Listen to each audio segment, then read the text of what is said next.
આ અલૌકિક તત્વોના ત્રણ સ્વરૂપો બતાવ્યા: આદિ ભૌતિક સ્વરૂપ, આધ્યાત્મિક સ્વરૂપ અને આદિ દૈવિક સ્વરૂપ. આંખથી દેખાય એ આદિ ભૌતિક સ્વરૂપ કહેવાય, બુદ્ધિ જેના મહાત્મ્યને સ્વીકારે એ આધ્યાત્મિક સ્વરૂપ કહેવાય, અને હૃદય જેના રસાનુભવ કરે એ આદિ દૈવિક સ્વરૂપ કહેવાય. સરળ ભાષા એટલે કે બે વસ્તુ જો સરળ ભાષામાં તમને સમજાવું, ભક્તિ માર્ગમાં આ બે શબ્દોનો ભેદ સમજવો જરૂરી છે. એક છે આકાર અને બીજો છે સ્વરૂપ. ગિરિરાજજી પર્વત આકારે છે, પણ સ્વરૂપ તો હરિદાસ વર્યનું છે. સાક્ષાત શૈલોસ્મી કહી પ્રભુ રૂપ છે. યમુનાજી નદી આકારે છે, સ્વરૂપ નમત કૃષ્ણ તુર્ય પ્રિયામ ચતુર્થ પ્રિયા છે. મહાપ્રભુજી મનુષ્ય આકારે છે, સન મનુષ્યાકૃતિ, સ્વરૂપ તો શ્રીમદ વલ્લભ રૂપ સુરંગે, અંગ અંગ પ્રતિભાવન કે ભૂષણ વૃંદાવન સંપત્તિ અંગ અંગે. આ સ્વરૂપ એટલે આપણી યાત્રા આકારથી સ્વરૂપ સુધીની છે. પૂજા તમે આકારની કરો છો અને સ્મરણ અને પ્રાપ્તિની ઈચ્છા સ્વરૂપની રાખો છો. ભૂતલ પર ગિરિરાજજી પર્વત આકારે છે, પણ એમને પર્વત નહીં જાણવા. આપણે ત્યાં વાર્તા સાહિત્યમાં એવો પ્રસંગ આવે છે કે ગુસાઈજી પાસે એક વૈષ્ણવ આવ્યો અને ગુસાઈજી પ્રશ્ન કર્યો કે શ્રેષ્ઠ નદી કઈ, શ્રેષ્ઠ પર્વત કયો, શ્રેષ્ઠ તીર્થ કયું? ત્યારે વૈષ્ણવે કહ્યું, જયરાજ શ્રેષ્ઠ નદી તો યમુનાજી છે, શ્રેષ્ઠ પર્વત તો ગિરિરાજજી છે, શ્રેષ્ઠ તીર્થ તો બ્રજમંડળ છે. ત્યારે ગુસાઈજીએ કહ્યું, મૂર્ખ, તું યમુનાજીને નદી માને છે, એ તો સાક્ષાત ઠાકોરજીની ચતુર્થ પ્રિયા છે. શ્રેષ્ઠ નદી તો ગંગાજી છે. અરે મૂર્ખ, તું ગિરિરાજ બાવાને પર્વત માને છે, શ્રેષ્ઠ પર્વત તો મેરુ પર્વત છે, ગિરિરાજ બાવા તો હરિદાસ વર્ય છે. અરે બ્રજમંડળને તું તીર્થ માને છે, તીર્થ તો પ્રયાગ છે, વ્રજ તો ઠાકોરજીનું ઘર છે. આ ભાવ આપણે ત્યાં. એટલે ગિરિરાજજીની મહિમા સૌથી પહેલા ગોલોક ધામમાં સ્વયં સ્વામિનીજી ઠાકોરજીને વિનંતી કરે છે કે એવું કોઈ સુંદર રમણીય સ્થાનનું નિર્માણ કરો જ્યાં સુંદર કંદરાઓ હોય, કંદમૂળો ઉગતા હોય, ઝરણાઓ વહેતા હોય, અને એની સઘન કંદરાઓમાં આપણે એકાંતિક વિહાર કરીએ. અને જ્યારે આવો મનોરથ કર્યો એ જ ક્ષણે પ્રભુના હૃદયમાંથી તેજ પુંજ નીકળ્યું, 100 યોજન ઉપર ગયું, અને પ્રભુએ હાથ મૂક્યો અને 100 શિખરવાળા શતશૃંગ નામથી ગિરિરાજ બાવાનું ગોલોકધામમાં પ્રાગટ્ય થયું. આ ગોલોકધામનું પ્રાગટ્ય પ્રભુ ભૂતલ પર પધારવાના છે. અને નેહ કારણ શ્રી યમને પ્રથમ આવી, યમુનાજી પધાર્યા. ગિરિરાજજીના પ્રાગટ્યની કથા ગર્ગ સંહિતામાં આવી. સાલમલી દ્વીપમાં દ્રોણ પર્વતના પુત્ર રૂપે ગિરિરાજજીનું પ્રાગટ્ય થયું. 3 પુત્ર થયા. પહેલા કાંતાનાથ પર્વત જે ચિત્રકૂટમાં છે, બીજા આ ગોવર્ધન, અને ત્રીજા ચરણાદ્રી જે ચરણાદ ગુસાઈજીનું પ્રાગટ્ય સ્થળ. આ 3 ભાઈઓ છે. વિસ્તાર નથી કરતો, સીધી એની કથા કહું. પુલત્સ મુનિ આવ્યા અને એમને થયું કે આ ગોવર્ધનને, ગિરિરાજને કાશી લઈ જાઉં અને એની કંદરાઓમાં બેસીને મહાદેવજીની ઉપાસના કરું. વિનંતી કરી, કહ્યું આવું તો ખરા, એક શરત, એક વાર મને જ્યાં મૂકશો ત્યાંથી ઊભો નહીં થયો. યોગ બળે લીધા હાથમાં, વચને બંધાયા, ચાલતા ચાલતા કાશી તરફ. વચમાં આવ્યું વ્રજ, और हम तो श्री विठ्ठलनाथ उपासी और कहा करूं जय काशी. અરે મારે તો વ્રજમાં જ રહેવું છે. એટલે વજન વધાર્યું, એટલું વધ્યું, ઉચકી ન શક્યા ને નીચે પધરાવી દીધા. ફરી લેવા ગયા ત્યારે કહું, વચને બંધાયેલા છો, એક વાર મને જ્યાં મૂકશો ત્યાંથી ઉભો નહીં થો. ઋષિને આવ્યો ક્રોધ, તે મારી જોડે કપટ કર્યું છે, હું તને શ્રાપ આપું છું, રોજ તલભર ઘટીશ. અને એટલે ગિરિરાજ બાવા રોજ તલભર ઘટે છે. તમે જો 10-15 વર્ષ પહેલા ગિરિરાજજીના દર્શન કર્યા હોય અને આજે જાઓ તો તમને ફરક લાગે. આમ વ્રજમંડળમાં ગિરિરાજજી પધાર્યા. અનેક ગાથા ને કથા છે. વૈષ્ણવોનું, કૃષ્ણ ભક્તોનું પ્રગટ ગોલોક ધામ એ ગિરિરાજજીની ભીતર છે, જેના દર્શન ચતુર્ભુજ દાસજીને ખટ ઋતુની વાર્તા પ્રસંગમાં કરાવ્યા, દ્વાદશ નિકુંજનો અનુભવ કરાવ્યો. કારણ કે કૃષ્ણ ભક્તિની વિશેષતા એ છે, અહીંયા સ્વરૂપાસક્તિથી શરૂઆત થાય છે ભક્તિની, પણ પ્રાપ્તિ સ્વરૂપમાં નથી કરવી, પ્રાપ્તિ તો લીલામાં કરવી છે. કારણ કે સ્વરૂપમાં પ્રાપ્તિ થઈ જાય તો મોક્ષ થઈ જાય, અને લીલામાં પ્રાપ્તિ થાય તો રસાનુભવ થઈ શકે. અને એટલા માટે વૈષ્ણવ એમ જ છે, અમારો રાસમાં પ્રાપ્તિ થાય, અમારે દાન લીલામાં પ્રાપ્તિ, વ્રજ લીલામાં પ્રાપ્તિ થાય. અમારી કૃષ્ણમાં પ્રાપ્તિ થાય એવું કોઈ નથી બોલતું. આપણે શું બોલીએ? અમારું વ્રજ લીલામાં પ્રાપ્તિ થાય. ભગવદ લીલામાં એટલે કે નિત્ય લીલા, નિત્ય લીલામાં પધારે, એમ કે આપણે કહીએ કે લીલામાં પધારે, એ ભગવદી લીલામાં પધારી ગયા. ભગવાનમાં પ્રવેશી ગયા એવું કોઈ નથી કહેતું, લીલામાં ગયા છે. કારણ કે રસ તો લીલામાં પ્રાપ્ત થાય, ભગવાનમાં ભળી જવાથી તો મુક્તિનો અનુભવ થાય. અહીંયા ગિરિરાજજી માટે ઘણી ગાથાઓ છે, પૂજનનો પ્રકાર છે, આરાધનનો પ્રકાર છે, પરિક્રમા પણ પૂજનનો એક ભાગ જ છે. બ્રાહ્મણો પણ પૂજન કરાવતા હોય ને, પરિક્રમા પદે પદે એમ કરીને ફેરવે, એનો એક ભાવ છે પરિક્રમાનો. જમણો હાથ જેનું પૂજા કરતા હોય એની તરફ રાખી અને ગોળ ફરવું, એને કહેવાય પરિક્રમા. આ પ્રકાર છે, કઈ રીતે થાય? આપણે ત્યાં ગિરિરાજ બાબા 3 શિખર છે, 8 દ્વાર છે ગિરિરાજજીમાં પ્રવેશવાના, અને 8 સખા એ દરેક દ્વારના મુખિયા છે. જ્યાં ભીતર દ્વાદશ નિકુંજ છે, મુખિયા છે, દ્વારપાલ નથી. દ્વારપાલ હોય દરવાજાની બહાર ઉભા રહે, મુખિયા હોય એ તો ભીતર સેવામાં હોય. એટલે આ 8 સખાઓ ભીતર સેવા કરે છે. 5 સ્વરૂપ ગિરિરાજજીના માનવામાં આવ્યા. સંક્ષિપ્તમાં જો ચર્ચા કરું તો તમે પરિક્રમા કરો તો આ 5માંથી એક સ્વરૂપે ગિરિરાજજી અવશ્ય દર્શન તમને આપે. ગાયનું સ્વરૂપ, ગ્વાલનું સ્વરૂપ, સર્પનું ભુજંગ ગૌર ભુજંગનું સ્વરૂપ, 4થું રત્નજડિત ગિરિરાજજીનું સ્વરૂપ, 5મું સિંહનું સ્વરૂપ. આ 5 સ્વરૂપ ગિરિરાજ બાવાના માનવામાં આવ્યા છે. અને આમાંથી કોઈ પણ એક સ્વરૂપે પરિક્રમા કરનારને ગિરિરાજ બાવા દર્શન આપે છે.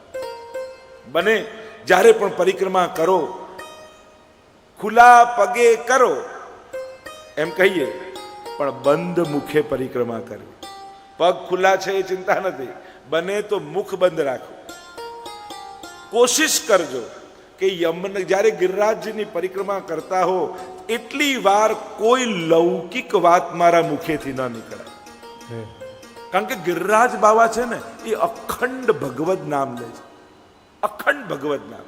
અને જ્યારે આવા અલૌકિક તત્વોની સન્મુખ તમે ઉભા હો અને કંઈક લૌકિક બોલો ને, તો એમને એમના ભગવદ નામમાં વિક્ષેપ પડે છે, એમને શ્રમ પડે છે.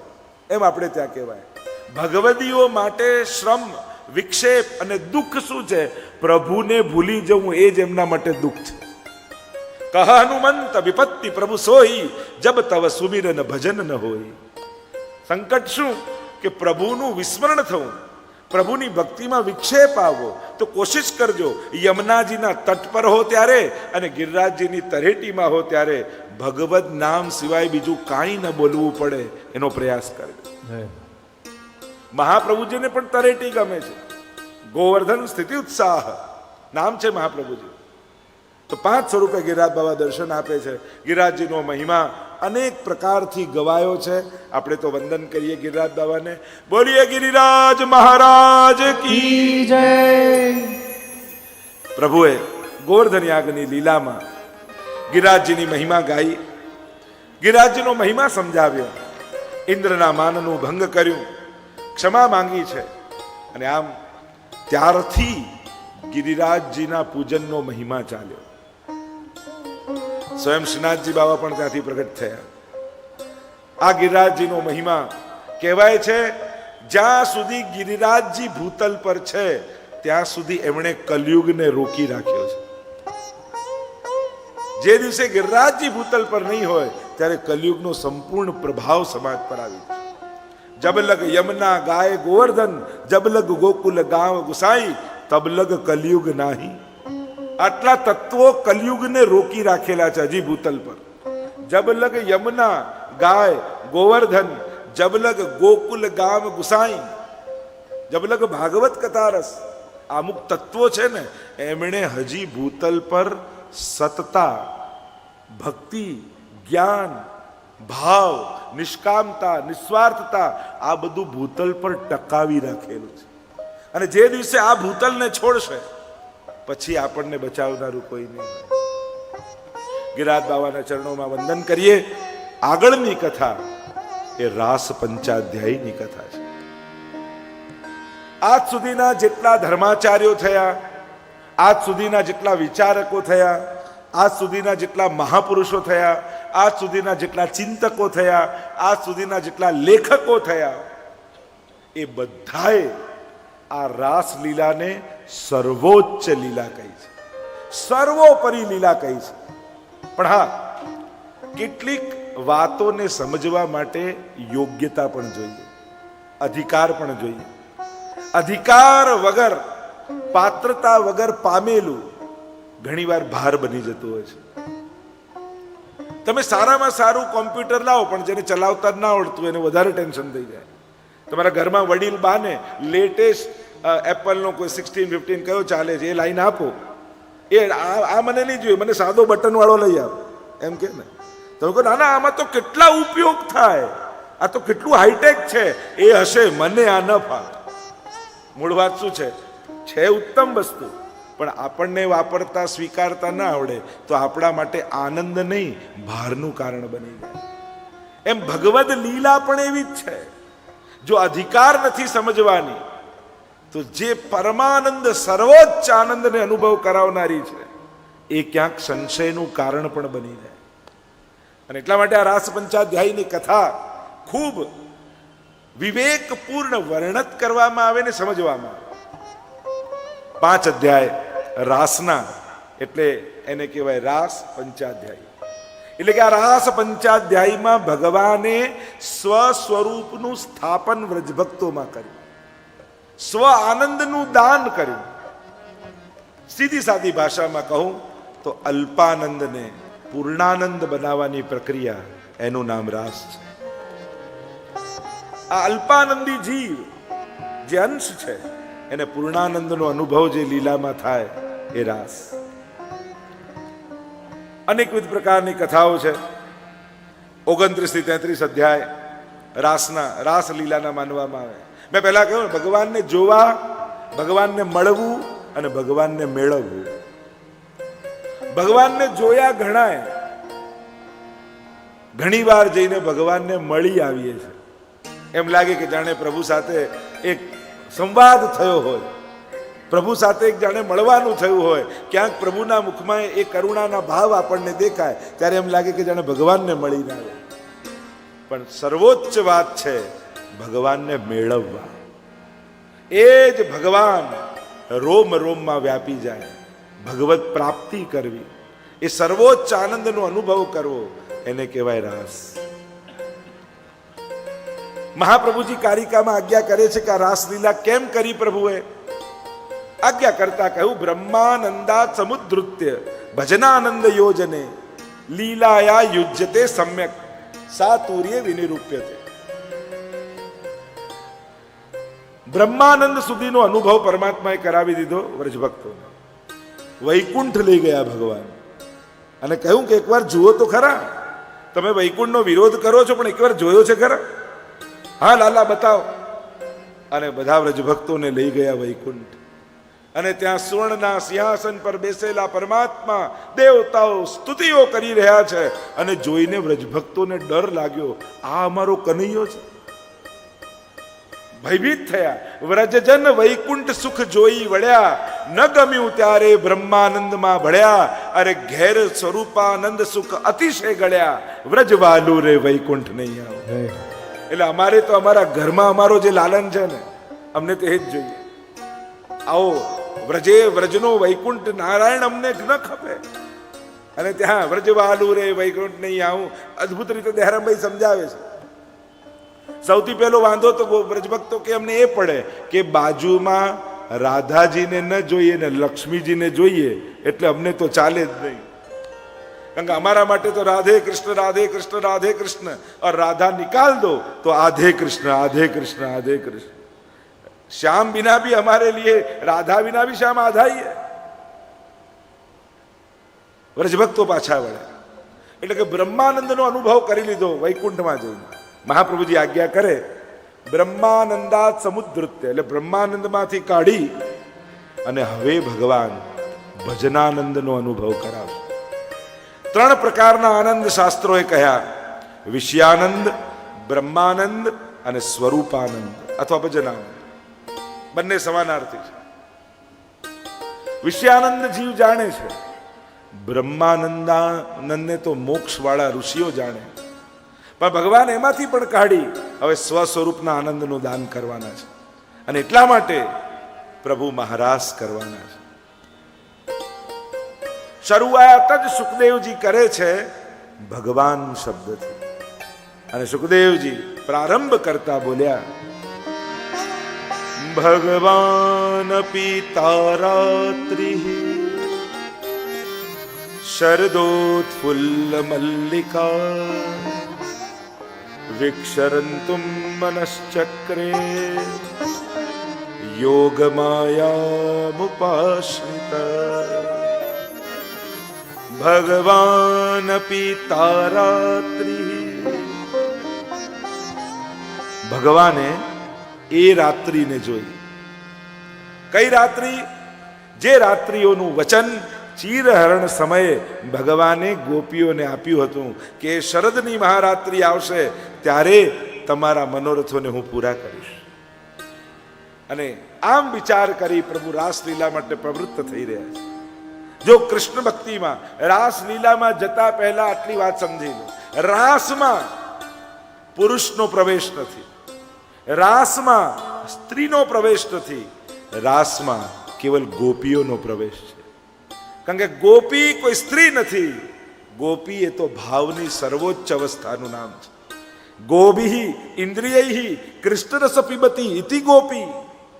જેની સર્વ ઇન્દ્રિયો, જેની સર્વ ચેતના કેવલ કૃષ્ણ રસનું પાન કરે છે, એ અવસ્થાનું નામ જ ગોપી અવસ્થા છે.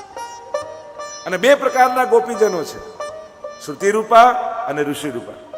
વેદની શ્રુતિઓએ ભગવાનના ગુણગાન ખૂબ કર્યા, પણ ભગવાનનો અનુભવ ન કરી શકે. વિનંતી કરી પ્રભુને, અમે આપના આનંદના ગુણ ગાઈએ છીએ, રસના ગુણ ગાઈએ છીએ, પણ એ રસનો અનુભવ તો થતો નથી. પ્રભુ કૃપા કરો, આપના સ્વરૂપાનંદનો અનુભવ કરાવો. પ્રભુએ કહ્યું, જ્યારે રાસલીલા કરીશ, વ્રજમાં આવીશ, પૂર્ણ પુરુષોત્તમ રૂપે આવીશ, ત્યારે હે શ્રુતિઓ તમે ગોપી બનીને આવજો. અને વેદની ઋચાઓ ગોપી બનીને આવી, એ યુથનું નામ છે શ્રુતિ રૂપા ગોપી છે. એ જ રીતે ભગવાન રામ દંડકારણ્યમાં પધાર્યા અને એવી કથા કહેવામાં આવે છે. અને ત્યાંના બ્રહ્માનંદ મુક્તિ સુધીનો આનંદ અનુભવ કરી ચૂકેલા મુનિઓ જ્યારે ભગવાનને જુએ છે અને વિનંતી કરે છે કે અમે તો સાંભળ્યું કે મોક્ષનો આનંદ એ સર્વોચ્ચ છે, અને એ આનંદ અમે પામ્યો છે, છતાંય આપને જોઈ બીજો કયો આનંદ પામવાની ઈચ્છા થાય છે? હજી કઈ લાલસા બાકી છે? હજી કેમ ઈચ્છા પેદા થાય છે? ત્યારે પ્રભુએ કહ્યું, બ્રહ્માનંદની ઉપર પણ મારું સ્વરૂપાનંદ છે, તો આપ અમને અનુભવ કરાવો. ત્યારે ભગવાન રામે કહ્યું કે હમણાં તો મર્યાદા પુરુષોત્તમ રૂપે છું, મર્યાદા છે, પણ જ્યારે પૂર્ણ પુરુષોત્તમ શ્રી કૃષ્ણ રૂપે આવીશ ત્યારે તમે ગોપીઓ બનીને આવજો. અને એ ઋષિઓ ગોપીઓ બનીને આવ્યા, એ યુથનું નામ શ્રુતિ ઋષિ રૂપા ગોપીજનો. તો આમ ભગવાન હવે રાસલીલા માટે પ્રવૃત્ત થઈ રહ્યા છે. કેટલાક સિદ્ધાંતો કૃષ્ણ ભક્તિ માટે સ્પષ્ટ થઈ જવા જોઈએ. તમને એમ થાય કે આટલા હજારો વર્ષ પહેલા આ બધી લીલા થઈ, આજે એનો અનુભવ ક્યાંથી થઈ શકે? કોઈ ઘટના ઘટી ગઈ હોય. કારણ કે 3 પ્રકારના અંતરાય શાસ્ત્રોએ બતાવ્યા: કાલનો અંતરાય, સૌથી પહેલા કાળનો અંતરાય, સ્થાનનો અંતરાય અને અજ્ઞાનનો અંતરાય. આ 3 પ્રતિબંધ છે. જેમ 50 વર્ષ પહેલા કોઈ ઘટના ઘટી હોય, તમારે અત્યારે ગાંધીજીને મળવું હોય તો ના મળી શકે. તમારે દાંડી યાત્રામાં જોડાવવું હોય તો હવે તમે ઐતિહાસિક જગ્યા જોઈ શકો છો, પણ એ યાત્રામાં તમે ભાગ હવે ના લઈ શકો. ઘટના ઘટી ગઈ, પતી ગયું. આ કાલનો અંતરાય. બીજો છે દેશનો અંતરાય, સ્થાનનો અંતરાય.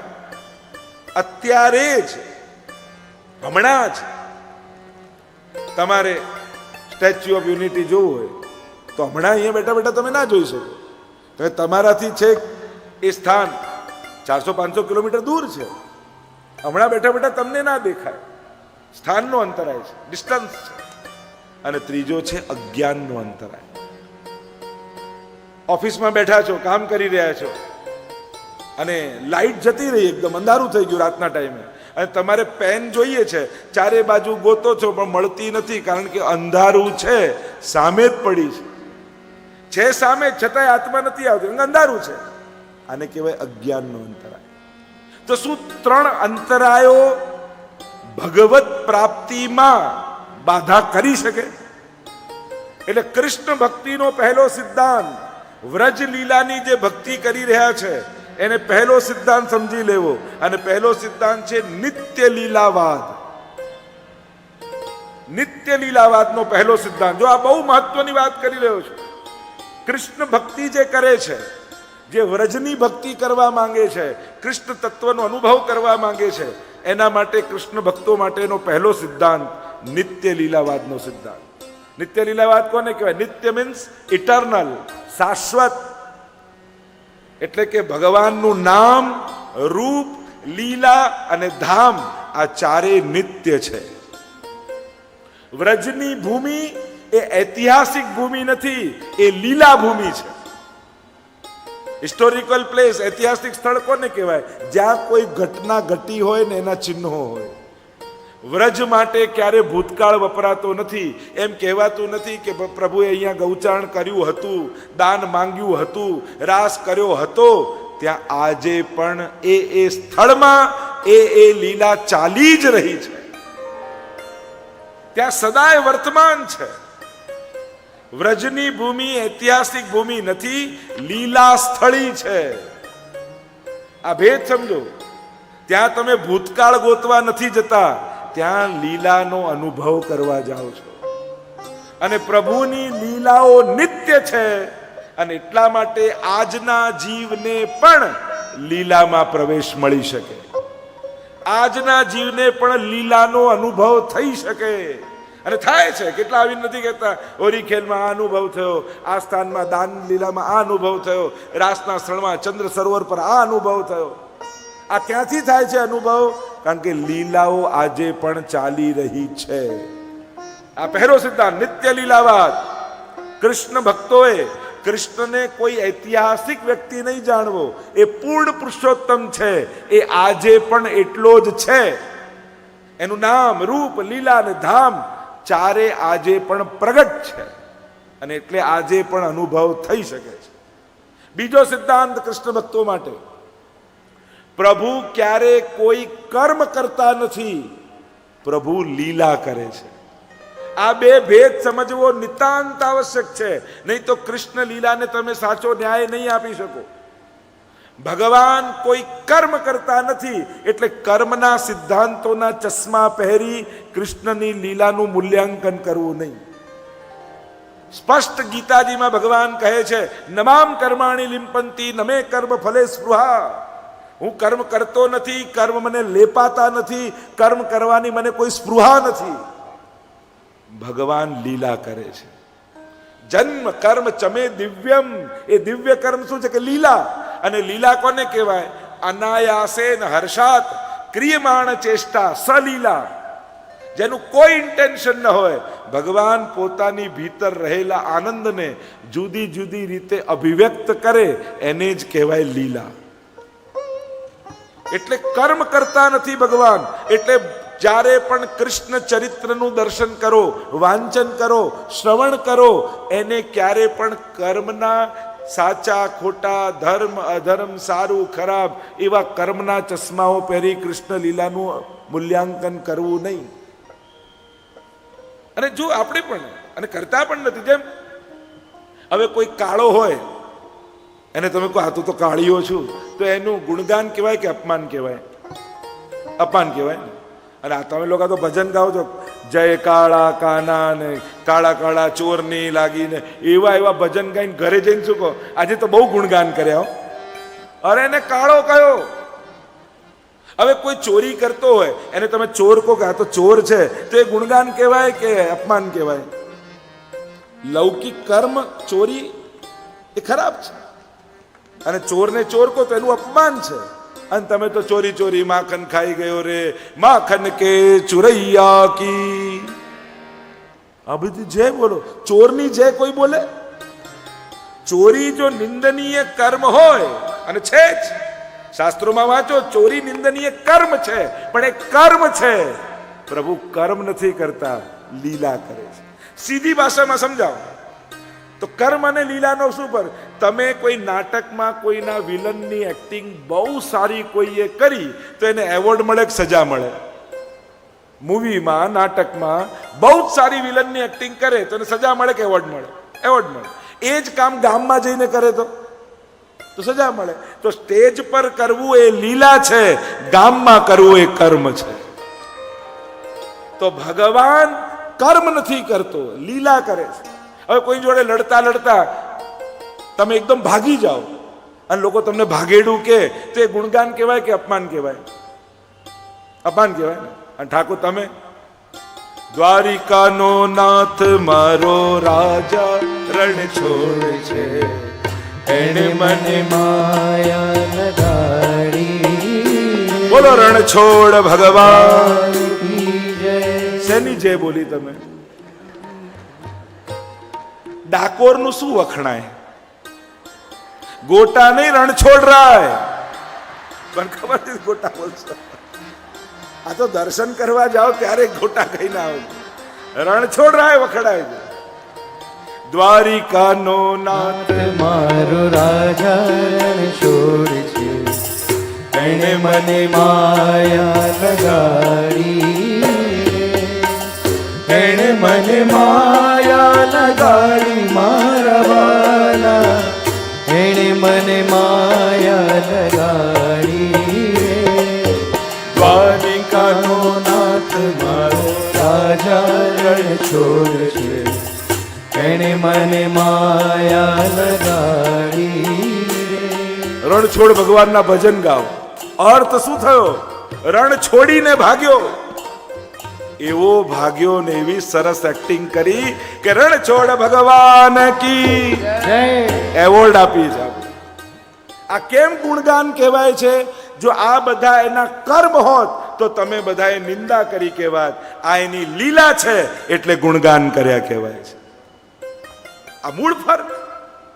એટલે ભગવાન કર્મ કરતા નથી, એટલે ક્યારે પણ આપણા માટે જે કર્મના સિદ્ધાંતો બનાવ્યા છે એ ભગવાનને ક્યારે લાગુ પડતા નથી. એટલે કોઈ એમ કે ભગવાને પણ બાણ ખાવા પડ્યા, તો એ કોઈ કર્મનો હિસાબ કરવા માટે નહીં. ભગવાન કર્મ કરતા જ નથી તો એને ભોગવવા ક્યાંથી પડે? અસૈદ્ધાંતિક વાત છે, લીલાનો સિદ્ધાંત છે. એટલે આ બીજો સિદ્ધાંત સમજવાનો. પહેલો નિત્ય લીલાવાદ, ઇટરનલ, શાશ્વત છે. બીજો એ કર્મ કરતો નથી, એ લીલા કરે છે. એટલે જ્યારે પણ કૃષ્ણ લીલાનું દર્શન કરો, લોકો આજકાલ ભૌતિક વર્તમાન લેખકો પણ ક્યાંક ક્યાંક કૃષ્ણને બાબતને લઈને કેટલા પ્રકારના જ્યારે ચર્ચા વિચારણા કરવા જાય, સૌથી પહેલા રાસ પંચાદય ભગવાન, પહેલો જ શબ્દ ભગવાન વાપર્યો છે. આને મનુષ્યની આંખે મનુષ્યના નિયમોના બંધનમાં ના જોઈશ. આ ભગવાનની લીલા છે. સ્વયં પરીક્ષિત મહારાજને શંકા થઈ ગઈ ને કે ભગવાન થઈને આવી લીલા કેમ કરી? અરે સુખદેવજીએ કહ્યું, અરે મેં રમેશો વ્રજ સુંદરી ભી યથાર બક સ્વપ્રતિબિંબ વિભ્રમ. આ તો એક નાનકડું બાળક અરીસામાં પોતાના પ્રતિબિંબની સાથે રમે ને એવી આ નિર્દોષ લીલા છે. ત્રીજો સિદ્ધાંત કૃષ્ણ ભક્તિ માટે, અને એ છે સર્વ ભાવે ભજનીયો. એક કૃષ્ણ એવો છે જેને સર્વ ભાવે ભજાય. બીજા કોઈ માટે તમે બીજો અન્ય ભાવ ન કરી શકો, બધા ભાવ ન કરી શકો. કોઈ પણ ભગવાન, કોઈ પણ દેવી દેવતા લઈ લો, એના માટે સર્વભાવ ન થઈ શકે. એ કૃષ્ણ એવો છે જેને સંસારના સંબંધોથી આપણે ઓળખીએ છીએ. ત્વમેવ માતા ચ પિતા ત્વમેવ ત્વમેવ બંધુ ચ સખા. કૃષ્ણ માટે આપણે એમ યાદ નથી કરતા તું અંશી છે, હું અંશ છું, તું કણકણમાં વ્યાપેલો છું, હું સીમિત છું. કૃષ્ણ માટે તો એમ કહીએ તું મારો બાળક છું, આવને ગોદમાં બેસી જા, તું મારો સખા છું, હાથ પકડી લે ને મારો, તું મારો પ્રિયતમ છું, ગળે લાગી જા ને, તું મારો સ્વામી છું, મને દાસ બનાવી લે ને, ચરણ સેવા કરવા દે ને. કૃષ્ણ માટે એક એક ભાવ આપણા સર્વ ભાવો, અને કૃષ્ણ એવા છે જે સર્વ ભાવોને સિદ્ધ કરનારો છે. આ જગતમાં એક કૃષ્ણ તત્વ એવું છે જેમાં સર્વ ભાવ થઈ શકે છે, બીજે ક્યાંય સર્વ ભાવ ન થઈ શકે. તમે જુઓ ને, શૃંગાર કરો, તુરંત પલ્લા ઝુલાવો, અડધો કલાક રાજભોગ આવે અને કુંજનો મનોરથ કરી દો. હવે પલ્લા થયા હોય બાલ ભાવના અને સીધો રાજભોગનો ટાઈમ થાય એટલે કિશોર ભાવ આવી જાય. હા, કૃષ્ણ તત્વનો એ જ આનંદ છે. એને કલાકે અરે કલાકની તો ક્યાં વાત, છીન છીન બાની કહો રહી હોર, એ તો ક્ષણે ક્ષણે જુદો છે. તો ઘણા કે હમણાં મંગળાના તો દર્શન કર્યા, પાછા શૃંગાર ના કરવાના, અરે શૃંગાર ના કર્યા તો ખરા, પાછા રાજભોગ ના કરવાના. હા, મંગળામાં એ જુદો હતો, શૃંગારમાં એ જુદા ભાવ સાથે છે, અને રાજભોગમાં એનો આવેશ કંઈક જુદો છે. એ દરેક સમયે કંઈક જુદો છે. એટલે કૃષ્ણના દર્શનની તક ચૂકાય નહીં, શ્રીજીની ઝાંખી ચૂકાય નહીં. દરેક વખતે એક નવો હોય છે, જુદો હોય છે, કોઈ નવા રસ સાથે હોય છે. અને એટલા માટે આ સિદ્ધાંત સમજવો જરૂરી છે. સર્વભાવ, કૃષ્ણમાં સર્વભાવ થાય, કેવલ કૃષ્ણમાં જ થાય, અને દરેક ભાવનો પોષક છે. અને ગીતાજીમાં ભગવાનના વચન છે, યે યથા મામ પ્રપદ્યન્તે તાંસ થૈવ ભજામ્યહમ. જે જે રીતે મને ભજે હું પણ એને એ રીતે જ ભજું છું. તમારી ભીતર જો યશોદાનો ભાવ છે તો એ ચોક્કસ બાળક બનીને તમારી ખોળામાં રમશે, કારણ કે તમારો ભાવ યશોદાનો છે, અને એને તમારા ભાવને પુષ્ટ કરવા છે, ફળ આપવું છે ભાવને. તો પછી એને ભૂખ પણ લાગશે, એને તરસ પણ લાગશે, એને નીંદ પણ આવશે. એ તો ઘણા એમ કે દુનિયાને જમાડનારાને આપણે જમાડવાના. તારો જો જ્ઞાન પરક ભાવ છે તો એ કણકણમાં છે, તારો જો વાત્સલ્ય ભાવ છે તો એ તારી ખોળામાં છે. એ બોલે, હસે, બધુંય કરે, પણ આપણે યશોદા બનીને ગોદમાં લેવું પડે. એ કોઈ બા ને નાનો પૌત્ર હોય 2 મહિનાનો, અને પાડોશણ આવીને બેસે બાજુમાં, એટલે બા વાત કરતા કરે, આને તો વાતો બહુ કરવા જોઈએ, ભલે નાનકડો છે, આખો દિવસ કોઈ બોલનારું જોઈએ. અને પાડોશણ એમ કે 2 મહિનાનો આ કઈ બોલતો હશે, પણ 2 મહિનાનું બાળક બોલે છે.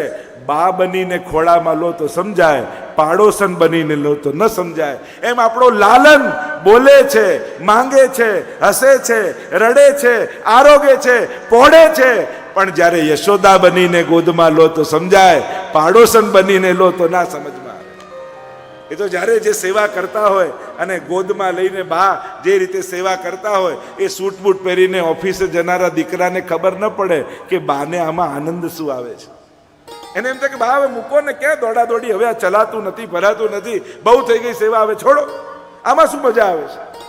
પણ બા જતા રહે અને દીકરાના માથે સેવા આવે, અને જ્યારે એ ખોળામાં લઈને શિંગાર ધરે ને, ત્યારે એને ખબર પડે કે બાને શું આનંદ આવતો હતો. પ્રભુ ગોદમાં હોય ને જે પ્રસન્નતા એના સ્પર્શથી વ્યાપે, એ તો ત્યારે જ ખબર પડે જ્યારે ગોદમાં લઈએ. તમે જે ભાવ રાખશો, ઠાકોરજી એવા થઈને તમને મળશે. નાચત ઘાસ મેં ગોપાલ ને નાચત રાસ મેં ગોપાલ વાર્તામાં આવે છે ને, બંને જગ્યાએ ઠાકોરજી દેખાય. કૃષ્ણની વિશેષતા જ એ છે, કૃષ્ણ આવો જ છે એવું ના કહી શકાય. તમે જે ભાવ લઈને બેસો, કૃષ્ણ એવો થઈ જાય. અને એટલા માટે જ આપણે ત્યાં સાક્ષાત્કાર શબ્દ નથી, સ્વાનુભાવ શબ્દ છે.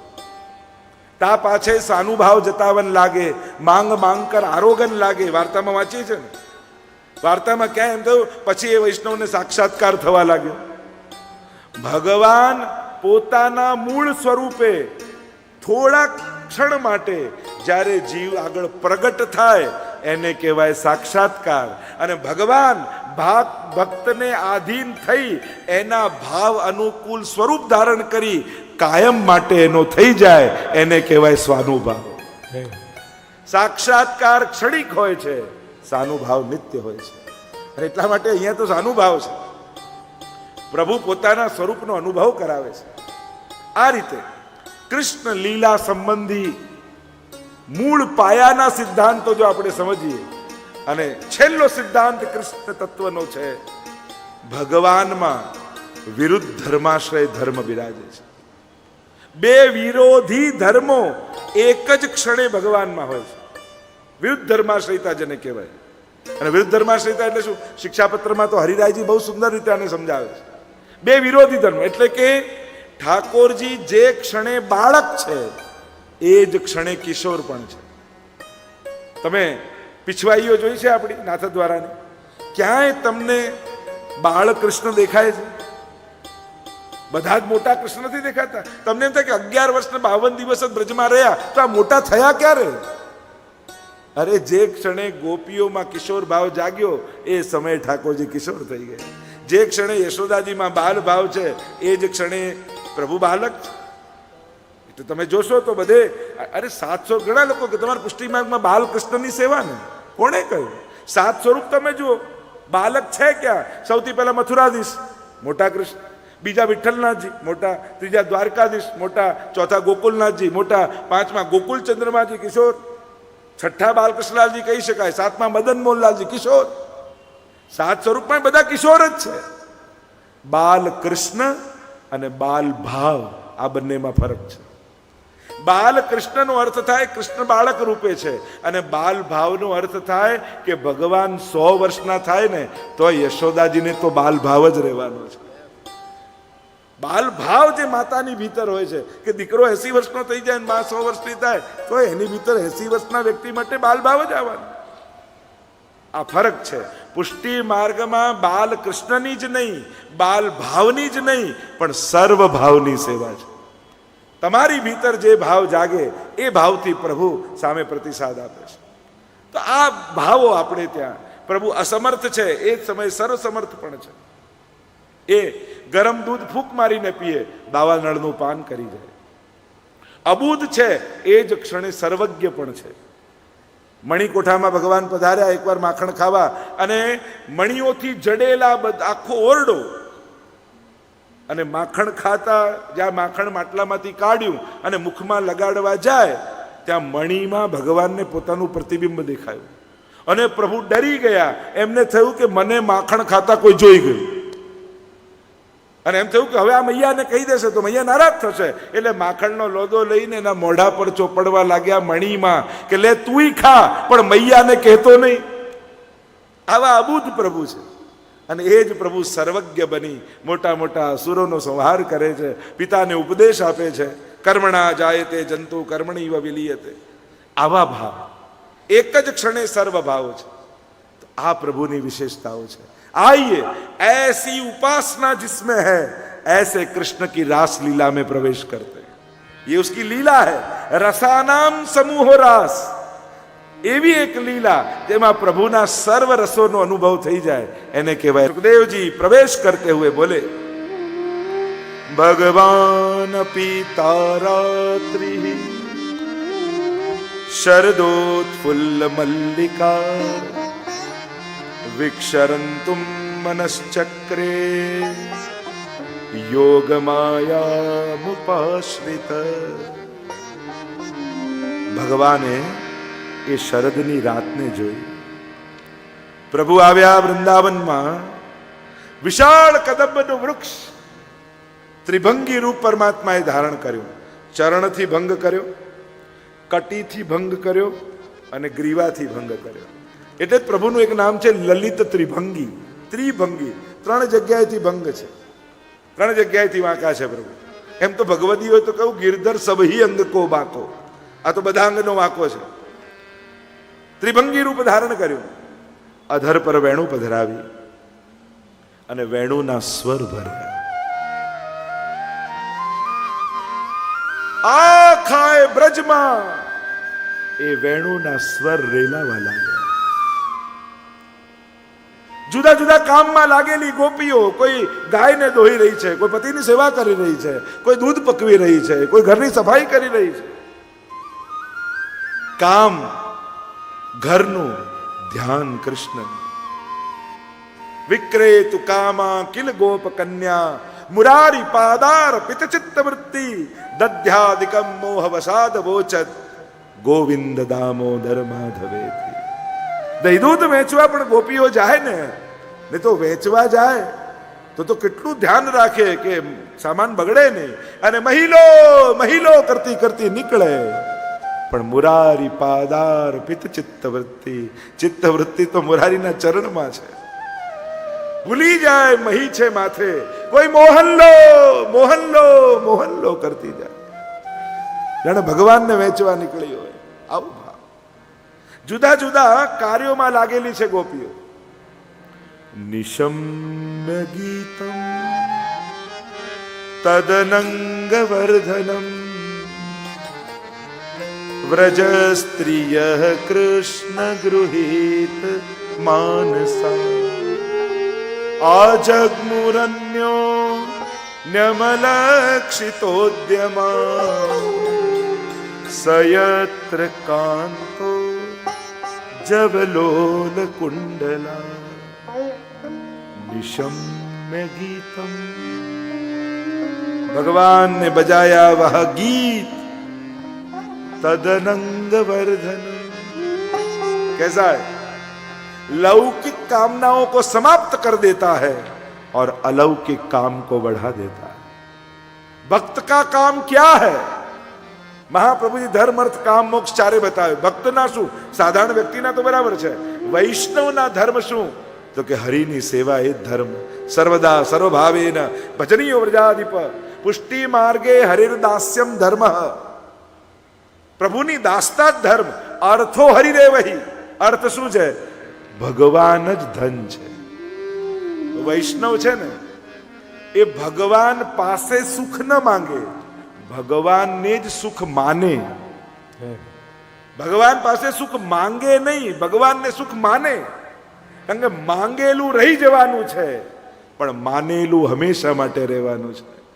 જેણે પોતાના સુખ શાશ્વતને સ્વીકાર્યા છે, શાશ્વતતાને સુખ સ્વીકાર્યું છે, એનું સુખ ક્યારે સમાપ્ત નથી થવાનું. અને નાશવંત વસ્તુને સુખનું કારણ માનશો તો સુખ કાયમ ટકવાનું નથી.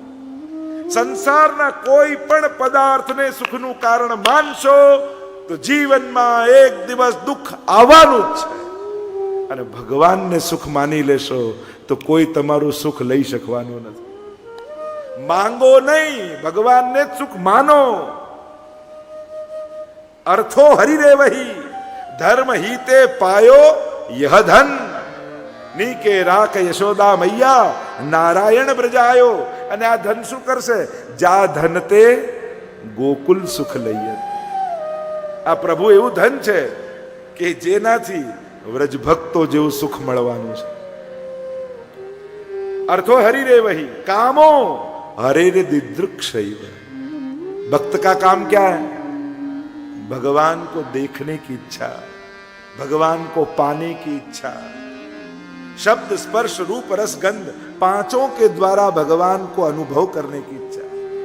जो वृत्रासुर चतुश्लोकी में वृत्रासुरे पण जયારે धर्म अर्थ काम मोक्ष 4 श्लोक में स्तुति करी ત્યારે વૈષ્ણવનો કામ સમજાવતા વૃત્રાસુરે અદ્ભુત વાત કરી।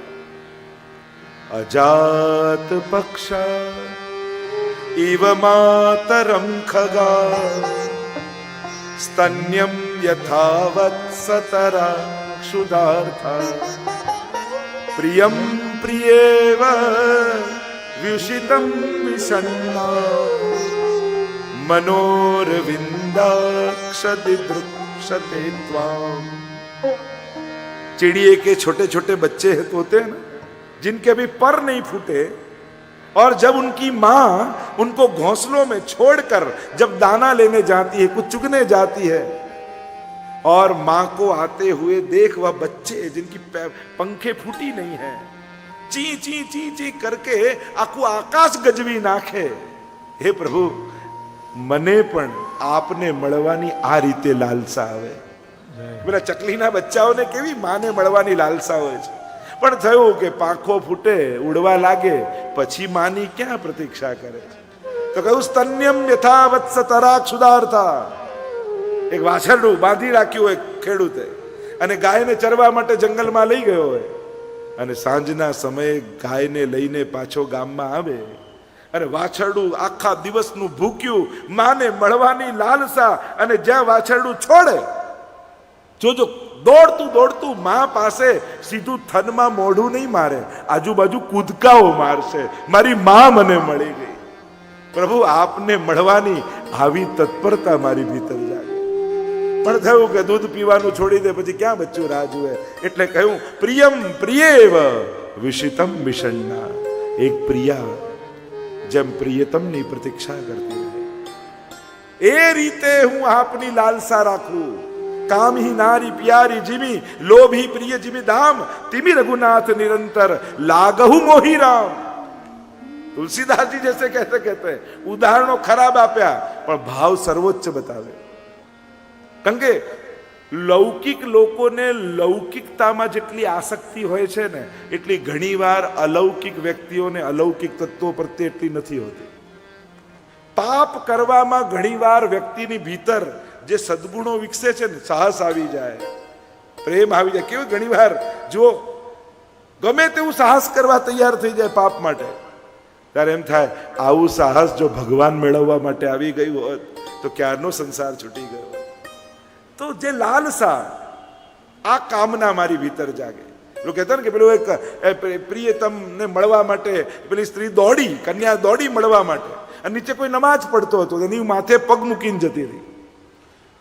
પાછી વળતી આવી ત્યારે પેલા નમાજ પડતો હતો, એને કહ્યું કે તને આટલું ભાન નથી કે નીચે કોઈ બેઠું છે?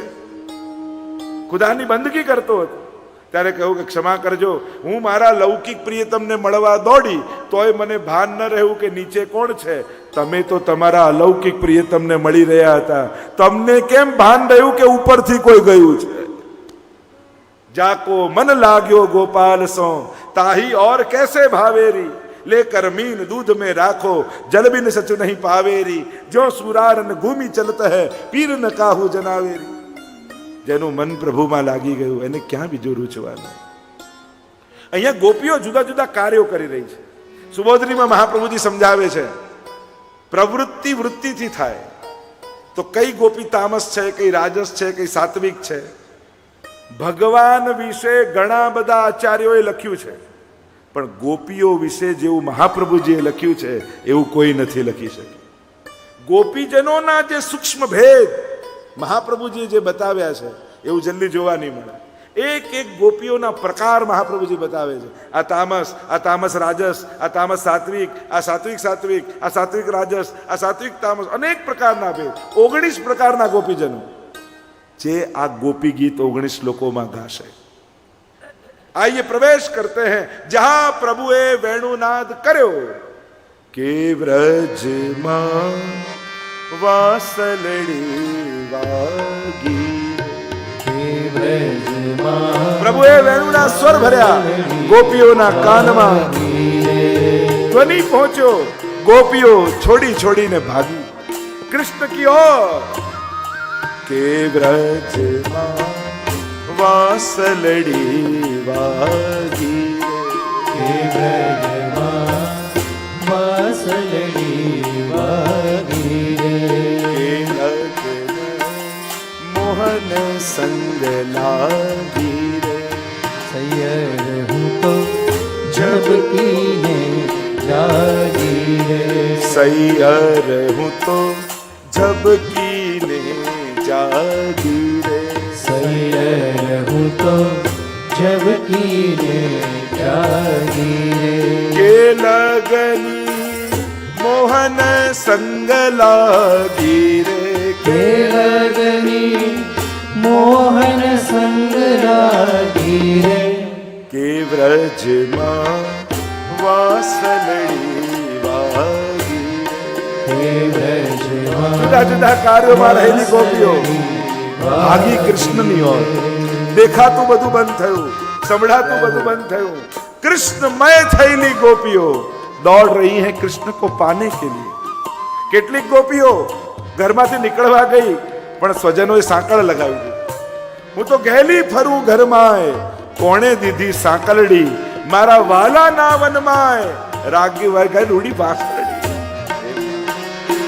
મારા વાલાના વનમાં વાગરુડી હાસલડી, મારા વાલાના વનમાં વાગરુડી. અને જ્યાં વેણુના સ્વર સાંભળ્યા, મિલન માતે ઉત્કટતા જાગી, સ્વજનોએ સાંકળે લગાવી દીધી. એટલો તાપ થયો, એટલો તાપ થયો, તાપ થયો, બધા પાપ બળી ગયા.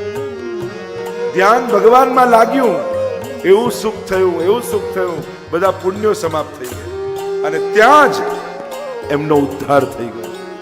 ભગવત ચરણારવિંદને પ્રાપ્ત થઈ ગઈ કેટલીક ગોપીઓ, અને અન્ય ગોપીઓ કૃષ્ણને મળવા દોડી રહી છે. કે વ્રજમાં વાસલડી ભાગ રહી હૈ ગોપિયાં. એટલામાં પ્રશ્ન કર્યો પરીક્ષિત મહારાજે, અરે કાંત ભાવથી ભાગ રહેલી ગોપીઓ, કૃષ્ણ તરફ જઈ રહેલી ગોપીઓ, છતાંય ભગવાને કૃપા કેમ કરી, ઉદ્ધાર કેમ કર્યો? ત્યારે સુખદેવજી કહે, કયા ભાવે જાય છે એ ન જોઈશ, કયા ભાવે દોડે છે એ ન જોઈશ, કોની તરફ દોડે છે એ જોઈશ. ભગવાન તો કલ્પવૃક્ષ છે. કામમ ક્રોધમ ભયમ સ્નેહમ ऐक्यम सौहृदमेव च नित्यम हरौ विदधतो यान्ति तन्मयताम हिते. सुखदेव जी कहने लगे, कोई पण भावे भगवान थी जोड़ाओ, भगवान तो उद्धार ज करे. એ ભાવ નથી જોતો, એ સમર્પણ જુએ છે. જે ભાવ લઈને આવશો એવા થઈને પ્રભુ મળશો.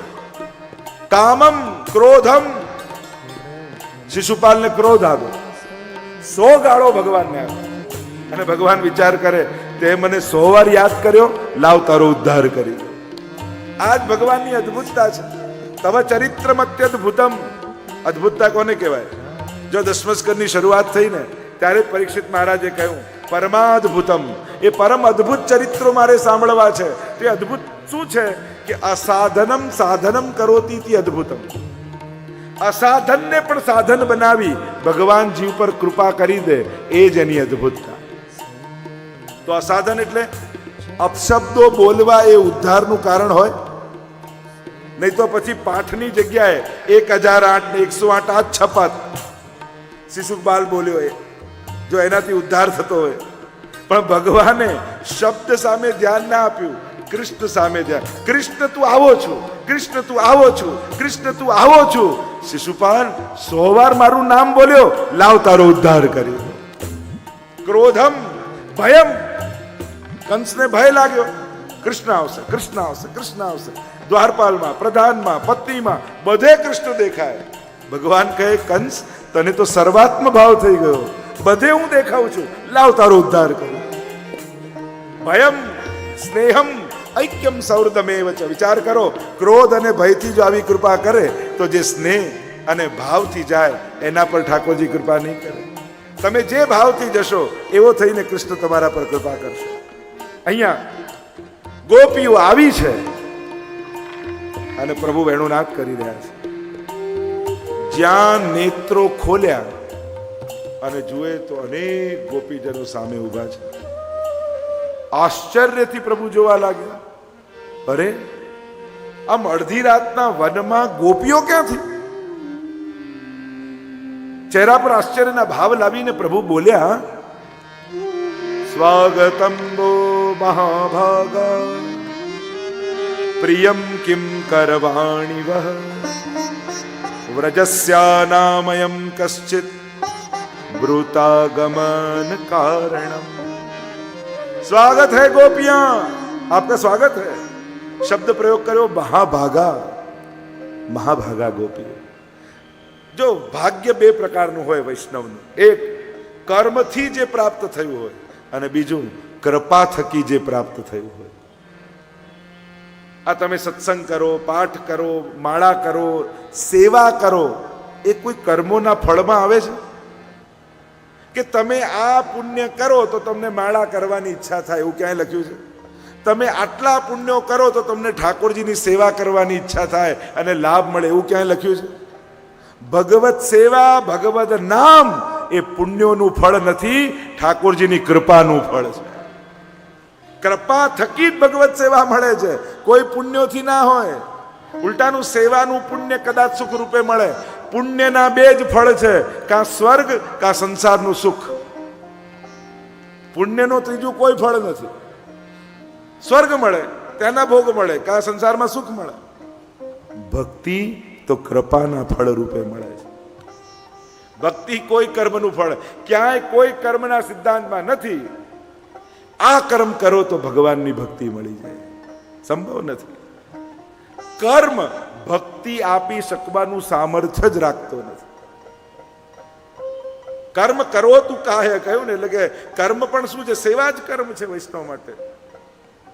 ઘણી બધી ચર્ચાઓ છે, એમાં ન જતા. સ્વાગતમ બહુ મહાભાગા, હે મહાભાગા. મહાભાગા ગોપીઓ છે અને મહાભાગા રોહિણીજી છે.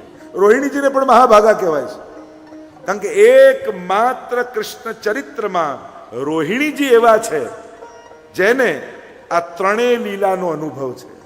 એમને વ્રજ લીલાનો પણ અનુભવ છે, એમને મથુરા લીલાનો અનુભવ છે અને એમને દ્વારિકા લીલાનો અનુભવ છે. દેવકીજીને વ્રજ લીલાનો અનુભવ નથી, યશોદાજીને મથુરા લીલા અને દ્વારિકા લીલાનો અનુભવ નથી. રોહિણી માં એવી છે, એને ત્રણેય લીલામાં એ છે, એટલે એ પણ મહાભાગા છે.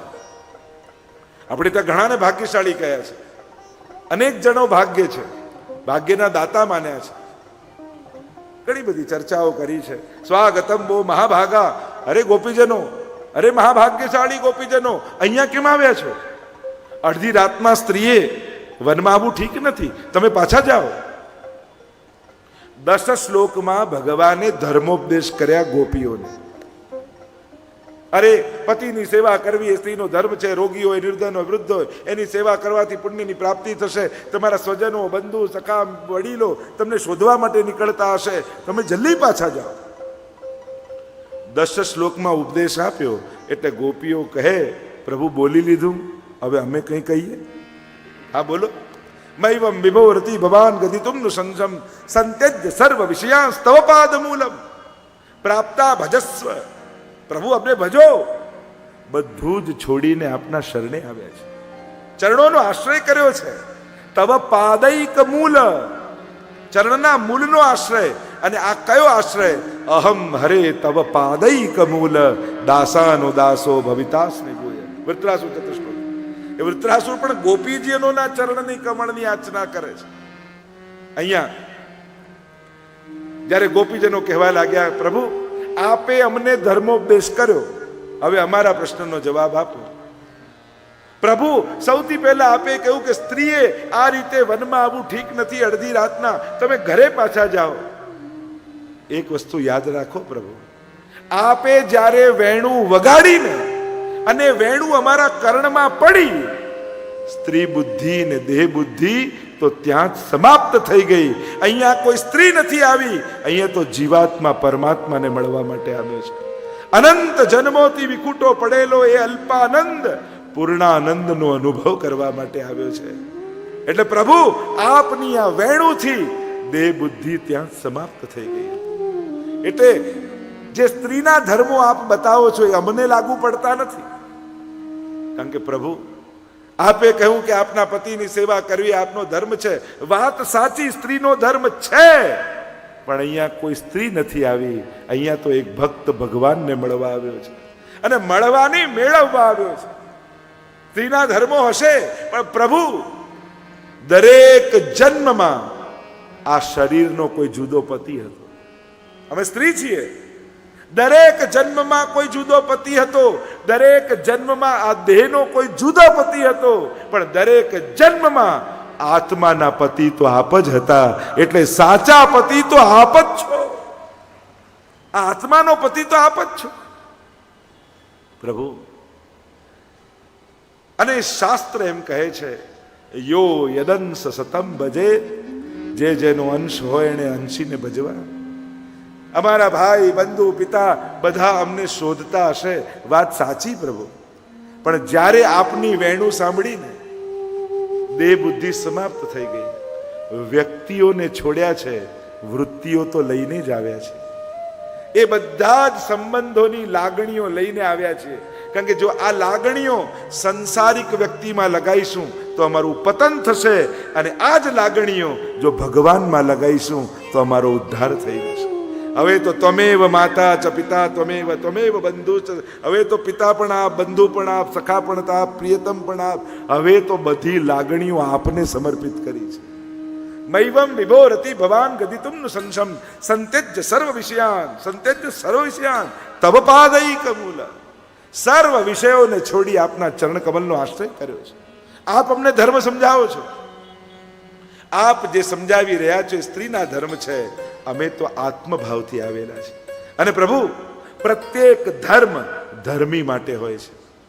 કોઈ ગુલાબનું છોડ ઉગાડે, આજુબાજુ કાંટાની વાડ કરે, અને કાંટાની વાડ સાચવવામાં એટલો મશગુલ થઈ જાય કે છોડને પાણી પાવાનું ભૂલી જાય, તો એ તો મૂર્ખ જ કહેવાય. એમ પ્રભુ, આ બધા જ ધર્મો આપને પામવા માટે છે. અને જ્યારે આપ અમારી સામે ઊભા છો તો હવે માળા ફેરવવા કોણ જાય? આપ અમારી સામે બે ઊભા છો ત્યારે ઉપવાસ કરવા કોણ જાય? હવે આપ અમારી સામે ઊભા છો તો પછી યાત્રા કરવા કોણ જાય? ધર્મ ધર્મી મેળવવા માટે હોય છે. અને ધર્મીની પ્રાપ્તિ થઈ તો હવે ધર્મ કોણ કરે? એ તો પછી પરિશ્રમ છે. શ્રમ એવ હિ કેવલમ નોત્પાદ્યતે રતિમ. જે કરવાથી ભગવદ પ્રેમ પ્રગટ ન થાય એ બધા જ કાર્યો મજૂરી જ છે, એમ ભાગવત કહે છે. તો પ્રભુ, અમે તો અમારા કાર્યોને સિદ્ધ કરવા આવ્યા છે. પ્રભુ નિરુત્તર બની ગયા. વિચાર કર્યો કે આ કોઈ દેહ નથી આવ્યો, આ તો જીવાત્મા પરમાત્માને પામવા માટે આવ્યો છે.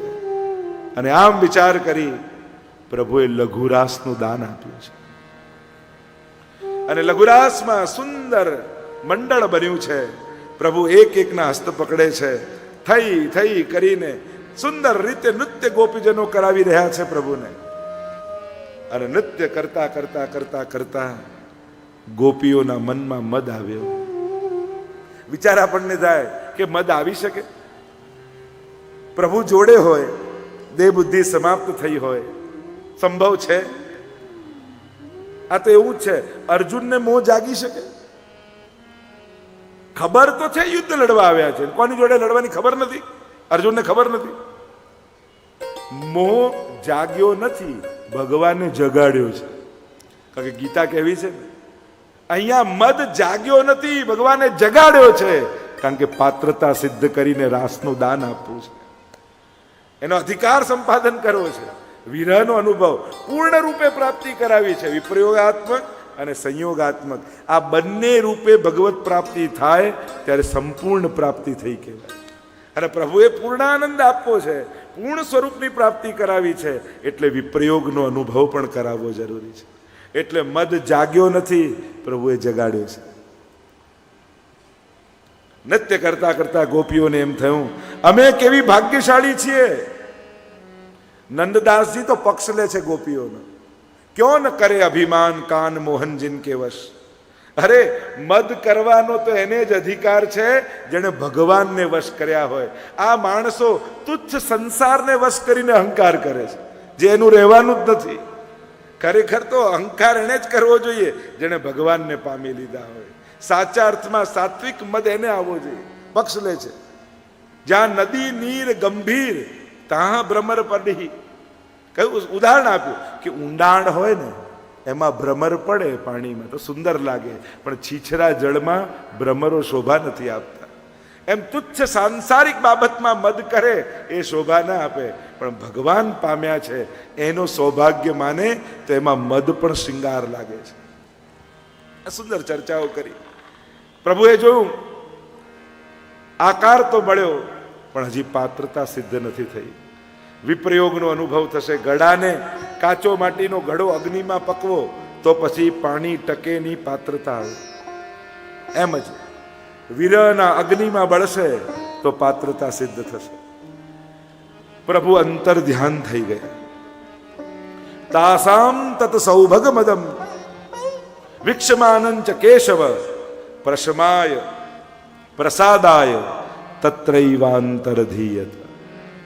રાધે માધવા ગોવિંદ રાધે માધવા ગોવિંદ રાધે માધવા ગોવિંદ રાધે માધવા ગોપાલ રાધે માધવા ગોપાલ રાધે માધવા ગોપાલ રાધે માધવા ગોપાલ રાધે માધવા રાધે કૃષ્ણ ગોવિંદ ગોપાલ રાધે માધવા રાધે કૃષ્ણ ગોવિંદ ગોપાલ રાધે માધવા રાધે કૃષ્ણ ગોવિંદ ગોપાલ રાધે માધવા રાધે કૃષ્ણ ગોવિંદ ગોપાલ રાધે માધવા ગોવિંદ રાધે માધવા ગોવિંદ રાધે માધવા ગોવિંદ રાધે માધવા ગોવિંદ રાધે માધવા ગોપાલ રાધે માધવા ગોપાલ રાધે માધવા ગોપાલ રાધે માધવા ગોપાલ રાધે માધવા રાધે કૃષ્ણ ગોવિંદ ગોપાલ રાધે માધવા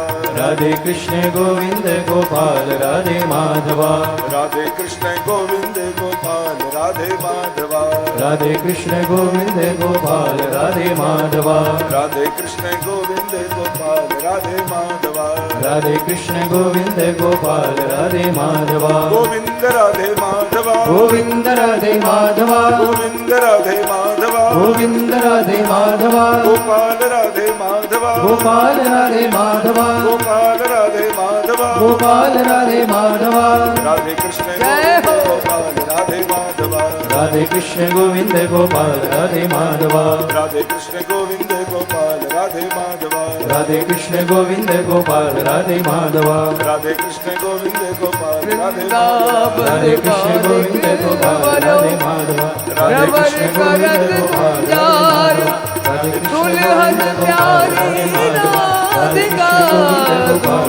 माधवा